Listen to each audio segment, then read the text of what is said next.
Hey guys, and welcome to my sculpting tutorial for Dreams. To access sculpting, you have to go to Modes, Sculpt Mode, and you will start with a cube. You probably also start with a Smear Shape tool. If you hold R2 or X, you can start smearing shapes. If you give the touchpad a spin, you can also spin objects and create some interesting stuff. But I usually recommend to start with Stem Shape, because that mode also has some really cool stuff you can do with it. For example, you have the option, if you press L1 and square, to change the blend amount. So we will do it halfway. We stamp one shape down and we stamp another shape down and another shape. And all those shapes are now blending. If you hold L1 and square again, you can also change that on the fly. So you can edit a new sculpt and have no blend amount or have much blend amount, like you want it to be. If you're happy with the position of a sculpt, you can also hit the stamp in place and the tool will stamp that cube in place. We also have the hole. So it actually creates a hole which you can change the size of. And we also have the section. So we have a half cube, 1/4 of a cube, or a whole cube. You can also combine those. So we have a whole and just a half cube. So you have something like a C. If we are in this menu, we also have the spray paint tool, the looseness tool, the crop and cutout tool. First of all, let's turn the grid snap on. So our cube is nice on the grid. You can also change the grid size here, so make it finer or bigger. And let's try some tools out. First of all, the crop tool. Basically what this tool does is to crop out a section of a cube. For example, we only want to have that little corner, so let's crop that out. And now we have a corner, which we can work with. If you use the cutout tool, you can basically cut into the cube and leave the other part of the cube alone. So you can, for example, use this corner and put it somewhere else or spin it around. Basically, the possibilities are endless at this point. You have to know though, these are now two sculpts, two separate sculpts. So if you sculpt in with L1 and X, you only edit that one sculpt, not the other one. To combine these both sculpts, you can group them together so you can move them around. Now onto some basic sculpting techniques. If you want to, for example, make a rock, I usually start with a hexagon and use the color gray, a little bit darker. And now I change the blend amount to about halfway, maybe even more, and just spin it around and stamp it down sometimes. So we have some nice corners which we can work with. This actually doesn't look that bad already. So let's add some more details and use a cube to cut out some of the parts of the stone. To cut out parts, you have to add and subtract some parts, and now you cut into the shape. You can also combine that with the blend amount.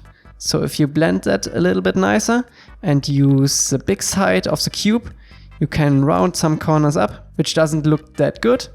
So for example here, there was a big side, or like here. Okay, that's already pretty cool, so let's add some more details.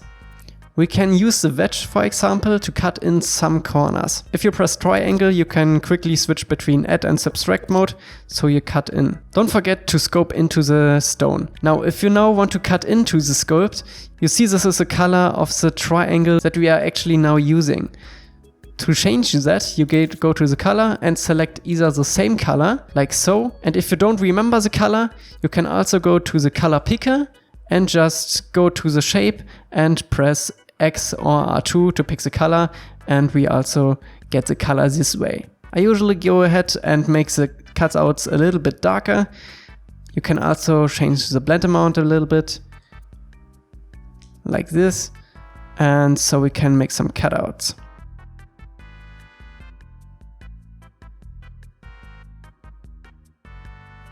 Now if you want to change the shape of the cutout, you can also edit the tool with L1 and square and change the size this way. So you have some more cleaner cutouts.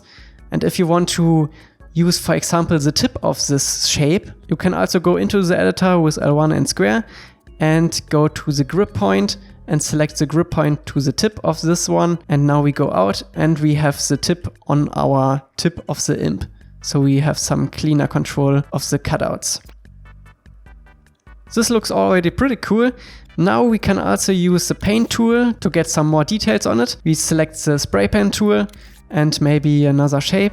I like to use the curve tool for that. So you can use this with the guides and the surface snap, so it stays on the surface no matter where you are. Again, use L1 and square to change the blend amount, like this.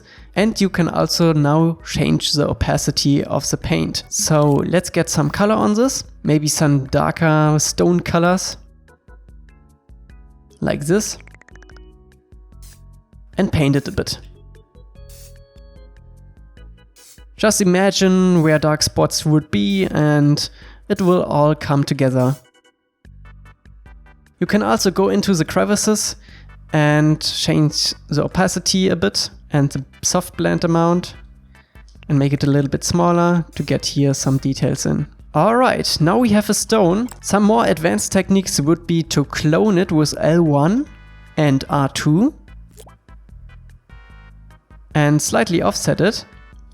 And now with L1 and square, open the options and change the color to maybe something green, like this, maybe a little bit darker, and change, for example, the flex, like this, to get some moss on it. Now it just needs some fine tuning, like this, maybe another color mixed in. And now we have some moss on our stone. Now would be a good time to go into the sculpt and fine tune it a bit, like this. You can also go with L1 and square into the sculpt and change some parameters like waxiness or metalness, shininess and roughness. And if you think you are done, select both sculpts and group them together so you have a nice stone asset you can place around in your world. Remember, you can clone it around and make some bigger stones. This almost costs no thermo, so go ahead and just do it and you have some nice stone sculpts in your pocket. If you now want to add some grass, for example, just use some flat shape. I like to use the filled donut shape, and don't forget to turn off surface snap. And let's edit this a little bit, like this, a little bit flatter. And you can also change the color to something green from the get-go, like this. Change the blend amount and just place it down by your stones. Go ahead and go white with it. You can always change things up later if you don't like something. And also don't hesitate to delete some things. Now this grass looks really flat, so let's go ahead and sculpt in. And let's go into the flag properties, set impasto to a little bit more. And grass is not really square, so let's change that. And let's go into the style mode, select the flag types and use something streaky, for example. Press R2, apply it, and now use the impasto again. So blow it up, change the looseness amount.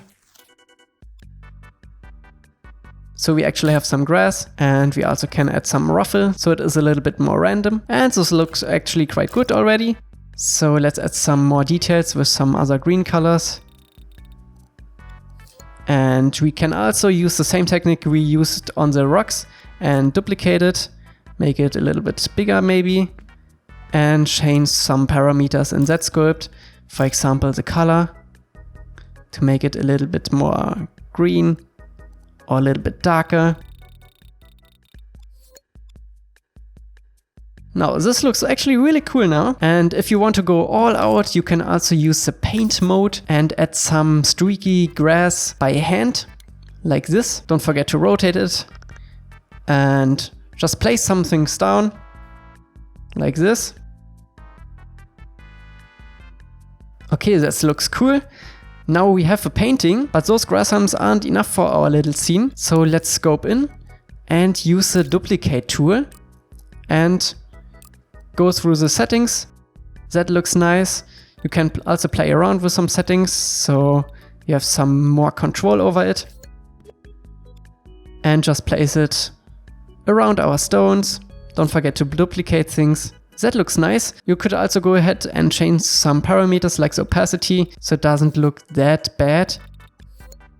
Like this.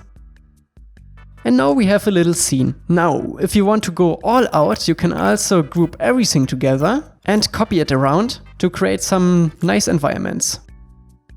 Don't forget you can also scale them up or even rotate them and use some bigger rocks or some bigger scenery. Alright, that's it for this tutorial. I hope you learned something and I will see you in the next tutorial. Bye bye!